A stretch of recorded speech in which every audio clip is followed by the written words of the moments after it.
Assalamualaikum warahmatullahi wabarakatuh.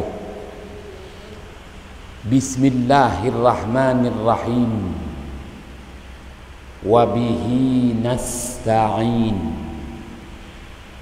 ala umurid dunya wad din. Alhamdulillah wa salamun ala ibadihi allazina astafa, amma ba'. Sidang ahli jamaah yang dirahmati Allah, pertamanya marilah kita panjatkan kesyukuran kehadrat Allah Subhanahu wa ta'ala. Subuh yang berbahagia ini perintah Allah dilaksana dan disempurna. Sekali lagi diberi ruang dan kesempatan untuk kita manfaatkan bersama. Moga-moga dapatan perolehan kuliah subuh ini nanti jadilah dua hendaknya sebagai pedoman hidup di dunia. Mana-mana yang boleh diamalkan, moga-moga jadilah dua hendaknya sebagai bekalan untuk kehidupan yang kekal abadi, kehidupan di akhirat sana. Ayat 41 surah Shad, ayat 41 surah Shad. Allah Subhanahu wa ta'ala berfirman ba'da a'udzu billahi minasyaitonir rajim. Wadhkur 'abdana Ayyub idh nada rabbahu anni massaniyash syaitanu binusbin wa 'adzab. Sadaqallahul azim. Artinya, ingatilah hamba pilihan kami, junjungan mulia baginda Ayyub alaihi salam, ketika waktu baginda Ayyub alaihi salam berdoa, memohon dan merayu kepada Tuhannya Allah Subhanahu wa ta'ala. Wahai Tuhanku, bahawasanya syaitan yang durjana sentiasa menggangui diriku dengan kemudaratan dan juga penyakit-penyakit yang membawa kesengsaraan. Sidang ahli jamaah yang dirahmati Allah, ayat 41 surah Shad, Allah Subhanahu wa ta'ala paparkan kepada kita, umat akhir zaman, umat Muhammad sallallahu alaihi wasallam, akan ketabahan, kesabaran junjungan mulia baginda Ayyub alaihi salam. Baginda Ayyub alaihi salam sentiasa sabar menghadapi ujian Allah. Lebih-lebih lagi iblis syaitan mengambil kesempatan dengan kemudaratan, kesusahan yang dialami oleh baginda Ayyub alaihi salam. Syaitan, iblis ambil kesempatan dengan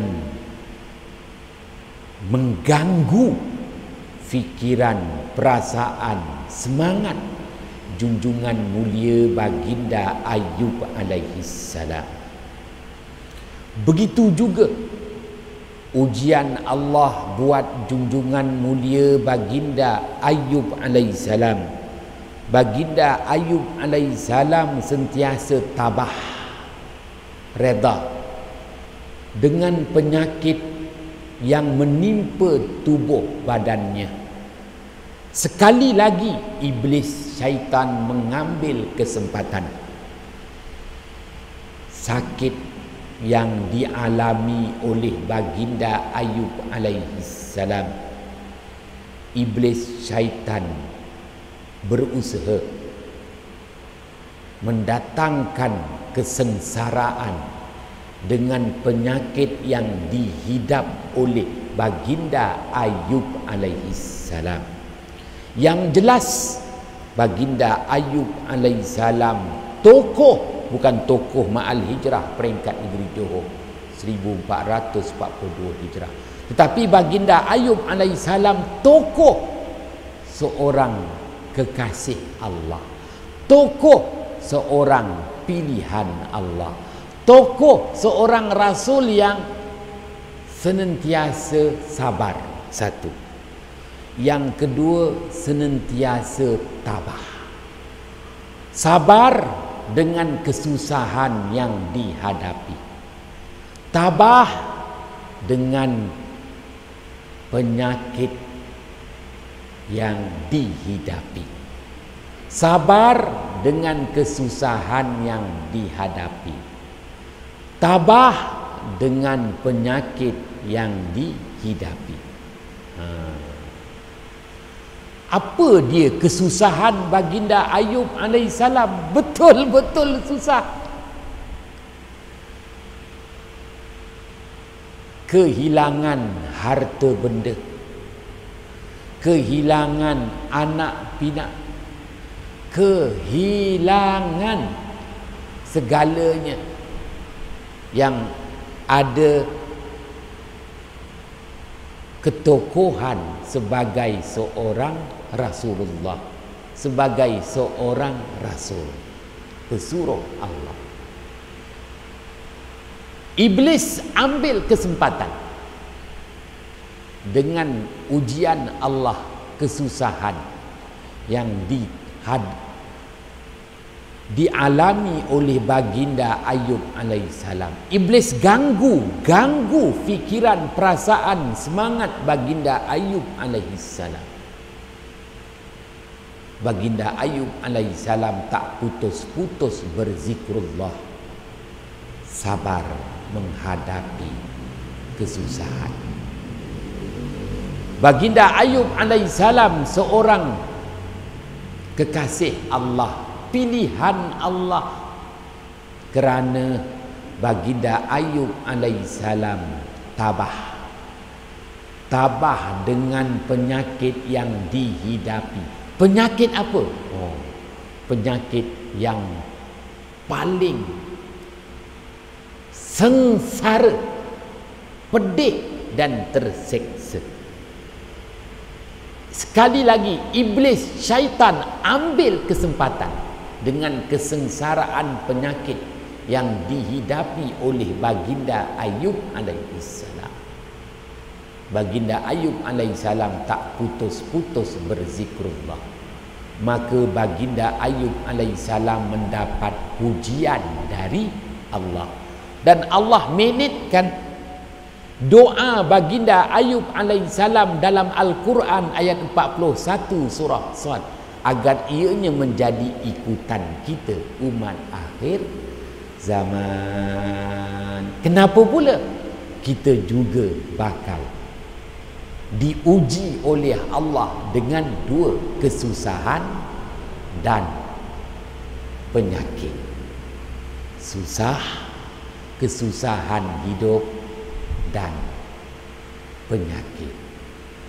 Anni massaniyasy syaitanu binusbin wa azab. Sadaqallahul azim. Sidang ahli jamaah yang dirahmati Allah, penyakit, azab, penyakit yang dinyatakan pada ayat 41 surah Sad. Binus bin wa azab, azab tu penyakit. maknanya penyakit yang menyeksakan, penyakit yang memeritkan, penyakit yang mendatangkan kesengsaraan dan penderitaan. Tak perlu saya nak ulas lanjut, tuan-tuan sedia maklum apakah penyakit yang dialami oleh junjungan mulia baginda Ayub alaihi salam. Dan Allah Subhanahu wa taala pulihkan penyakit yang dihidapi oleh baginda Ayub alaihi salam pada tanggal 10 hari bulan Muharram, hari Ashura. Sidang ahli jamaah yang dirahmati Allah, moga-moga tanggal 10 hari bulan Muharram, hari Ashura, Allah pulihkan PKP pemulihan. Tapi tak pasti tamatnya PKP pemulihan 31 Ogos, tarikh kemerdekaan. Sama ada PKP pemulihan diteruskan atau PKP pemulihan ditamatkan. Jadi apakan daya seorang imam Masjid Kota Iskandar, saya tak ada apa-apa ketokohan, biarlah dinyatakan oleh Tan Sri Datuk Sri Dr. Nur Hisham, tokoh Ma'al Hijrah peringkat kebangsaan. Sama ada PKP P diteruskan atau bagaimana. Tuan-tuan yang dirahmati Allah, pun begitu jelas ayat 41 surah Sad, apa yang ditempuhi, dialami oleh junjungan mulia baginda Ayub alaihi salam. Sidang ahli jamaah yang dirahmati Allah, Asy-Syaikh Al-Imam Fakhruddin Ar-Razi wafat pada tahun 606 Hijrah, menulis dalam kitabnya, kitab tafsirnya Mafatihul Ghaib, menyatakan kepada kita dua bentuk ujian yang Allah Subhanahu wa taala timpakan kepada kekasih pilihannya baginda Ayub alaihissalam, binusbi wa azab. Yang pertama, kesengsaraan hidup dengan kehilangan harta benda, mata benda, apa benda, dan terkorbannya anak pinak. Habis, tak ada apa baginda Ayub alaihissalam. Daripada seorang usahawan yang berjaya, memiliki ladang yang luas, memiliki binatang ternakan ribuan ekor, pemilik harta dan anak-anak yang dibanggakan, semuanya terkorban. Ujian dugaan Allah. Baginda Ayub alaihissalam bukan itu sahaja, Allah uji dengan penyakit yang dihidapi, penyakit yang amat memeritkan, menyeksakan, sengsara hidupnya. Tabah dan tabah. Tinggal lagi baginda Ayub alaihissalam mohon pada Allah, janganlah iblis syaitan terus mengganggu, ambil kesempatan dengan dua ujian yang Allah timpakan kepada baginda Ayub alaihissalam, kesusahan hidup, kesengsaraan dalam menghidapi penyakit. Tuan-tuan yang dirahmati Allah, apatah lagi penyakit yang dihidapi oleh baginda Ayub alaihissalam, seberat-berat penyakit. Apa dia seberat-berat penyakit? Penyakit yang mendatangkan wabak. Wabak, merebak, berjangkit, membunuh. Bayangkan ribuan binatang ternakan baginda Ayub alaihissalam semuanya terbunuh dengan serangan wabak penyakit. Anak-anak baginda Ayub alaihissalam juga terkorban dengan serangan wabak penyakit. Baginda Ayub alaihissalam dan isteri yang tercinta, dua sahaja yang terselamat mendapat peliharaan Allah. Pun begitu baginda Ayub alaihissalam juga terkesan dengan serangan wabak penyakit yang telah mengorbankan ribuan binatang ternakannya dan mengorbankan nyawa anak-anaknya, anak baginda Ayub alaihissalam. Kini Allah Subhanahu wa taala uji kita, umat akhir zaman. Allah timpakan wabak penyakit yang sukar nak dikesan, walaupun telah dijumpai vaksinnya, tetapi WHO melahirkan ketakutan dengan COVID-19 yang lebih mengganas. Wow. Kalau kita kata manusia berjaya mereka cipta vaksin, rupa-rupanya COVID-19 pun dia ada upgrade. Upgrade. Sekarang ni COVID-19 telah upgrade. Oh. Ya. Kita tak nak ceritalah. Tuan-tuan pun dah faham. Tan Sri Dr. Nur Hisham telah jelaskan COVID-19 yang telah upgrade menyerang di negeri Kedah. Perlis dah tak boleh lagi dah solat macam kita. Perlis kena, dulu dia lah kawasan hijau.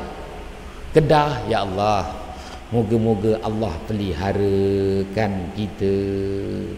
Tuan-tuan yang dirahmati Allah, apa yang kita tempuhi itulah yang pernah ditempuhi oleh junjungan mulia baginda Ayub alaihissalam. Tuan-tuan yang dirahmati Allah,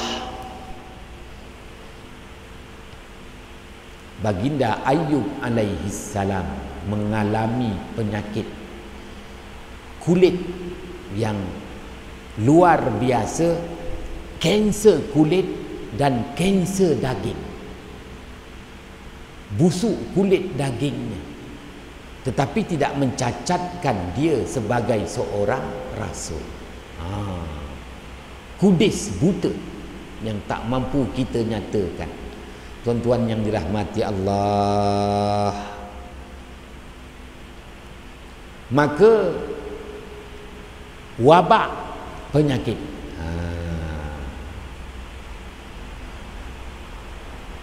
COVID-19 yang upgrade kini mula menyerang.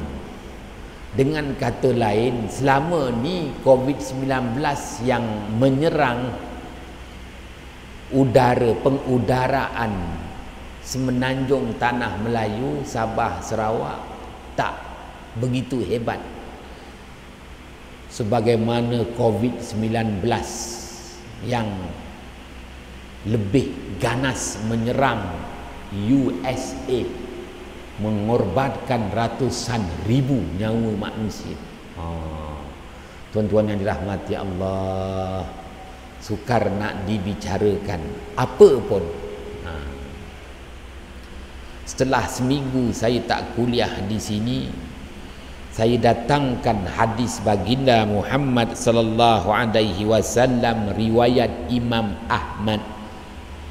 Rasulullah sallallahu alaihi wasallam bersabda, "Fana'u ummati bit-ta'ni wat-ta'un." Binasanya umat aku, begitu ramai umat aku terkorban disebabkan dua angkara. Angkara yang pertama peperangan sesama mereka, angkara yang kedua wabak penyakit.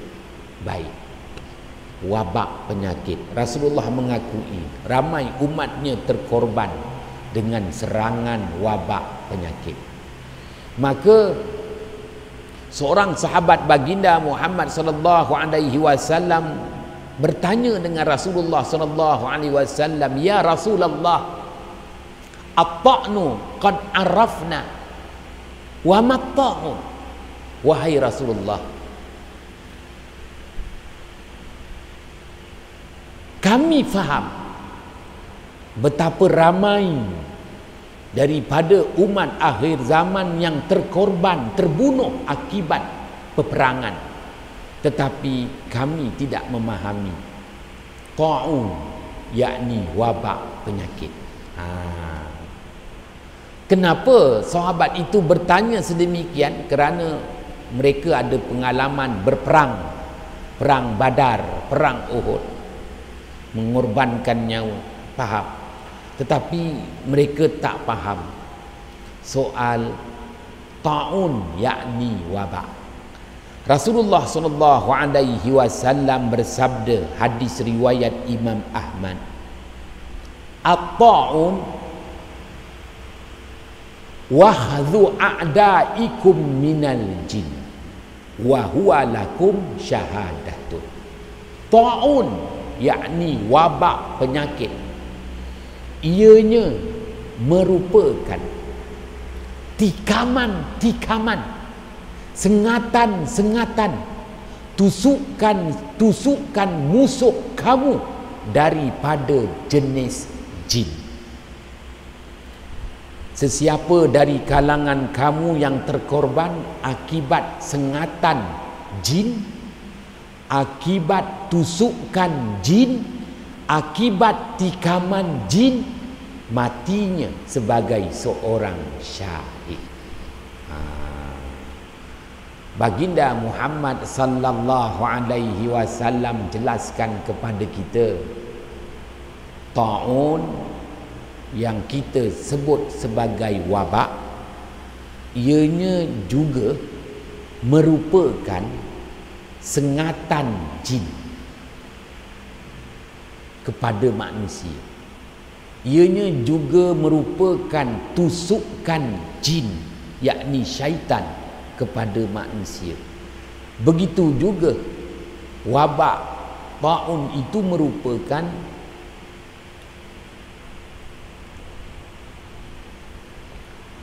tikaman jin syaitan kepada manusia. Dan sesiapa daripada kalangan kita, orang-orang yang beriman yang terkorban, ianya sebagai seorang syahid, diangkatkan azab kubur, moga-moga di padang mahsyar diisytiharkan syahid. Apa yang nak dinyatakan di sini ialah syaitan jin mengambil kesempatan dengan fasadul hawa, rosaknya udara. Tu apabila wabak ni fasadul hawa, rosaknya udara, maka syaitan jin ambil kesempatan untuk menyerang manusia. Seterusnya sengat, tusuk, tikam manusia. Tinggal lagi berlaku perbezaan. Tikaman manusia kepada manusia adalah tikaman daripada luar ke dalam, dan nampak kesan bekas tusukan tikaman. Berbeza dengan sengatan, tusukan, tikaman jenis jin dan syaitan. Dia menikam daripada dalam keluar. Dia tikam daripada dalam keluar, maka nampaklah di situ bintik-bintik merah yang panas. Bisa menyakitkan. Lebih dahsyat lagi, bisul pada bahagian tubuh manusia. Itu dia kena tusukan daripada jin syaitan, bisul. Begitu juga bengkak jadi dena. Itu adalah tikaman jin syaitan daripada bahagian dalam tubuh keluar. Jadi bintik merah, jadi bisul, jadi dena. Bisa tu yang tak tahan adalah bisa panas. Iblis syaitan ambil kesempatan dengan fasadul hawa, rosaknya udara. Yang saya nyatakan keracunan udara, keracunan tanah, keracunan air tu, iblis syaitan ambil kesempatan untuk serang manusia, bunuh manusia dari dalam keluar, iaitu sengatan, tusukan, tikaman dari dalam badan keluar. Itu yang membengkak, membisul. Wal-i'yazu billah. Kali ini yang kita dapat lihat bengkak pada paru-paru manusia. Sebab muka dia, muka bengkak, paru-paru bengkak, badan bengkak, pernafasan terputus. Kembali ke rahmatullah bagi orang yang beriman, syahid akhirat. Nak jelaskan apa yang kita, situasi yang kita alami hari ini pernah ditempuhi oleh junjungan mulia Baginda Ayub alaihissalam. Yang jelas ketabahan Baginda Ayub alaihissalam terus memuji Allah, mensucikan Allah, mengagungkan Allah, berzikrullah. Itu dia. Rakan saya positif coronavirus. Dia tokoh, bukan tokoh Ma'al Hijrah, dia tokoh jamaah tabligh. Kawan sama-sama belajar sekolah dulu. Jadi dia habis belajar, dia pandai, dia dapat sambung dekat Universiti Kebangsaan Malaysia, Fakulti Sains Hayat. Habis ijazah sarjana muda jadi cikgu dekat Selangor, cikgu sains. Dapat hidayah. Ada waktu sekolah lagi dia berminat dengan jamaah tabligh, ikut jamaah tabligh. Apabila perhimpunan di apa namanya tu, perhimpunan di Kuala Lumpur jamaah tabligh itu, dia telah serahkan diri dia. Kan disuruh serahkan diri, diserahkan diri dia positif. Positif. Dia semua je dia kata, tapi positif. COVID-19 kena kurung 14 hari, tambah lagi 14 hari. Baik. Sekarang baik. Ada dekat Selangor. Jeram Selangor. Jadi saya pun tanya dengan dia, kau guna ubat apa? Tak ada ubat, dia kata zikrullah. Pandai kau.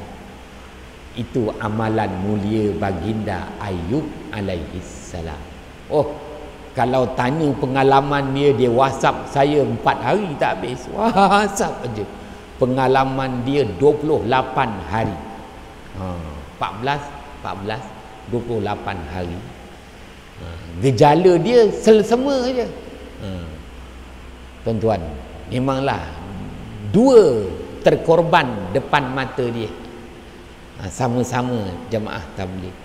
Saya tanya dengan dia, apa amalan? Dia kata, mana ada ubat? Dia kata, panas sajalah, sabarlah. Dia kata, aku berzikrullah, zikrullah, zikrullah, tabah, sabar. Allah berikan pertolongan. Ya, Allah Ta'ala bagi dia peluang meneruskan kehidupan. Tunggu Syekh Yazid tak datang-datang juga ni, tak bangun. Salah silap mohon jutaan kemaafan. Bismillahirrahmanirrahim. Fafahamnaha Sulaimana wa kullan ataina hukman wa ilma wa sakharna ma'a Daudal jibala yusabbihna wa tayra wa kunna fa'ilin. Ya Hayyu ya Qayyum, ya Rabba Musa wa Harun, wa ya Rabba Muhammadin sallallahu alaihi wasallam alaihim ajma'in. Subhanakallahumma wa bihamdika asyhadu. Bismillahirrahmanirrahim.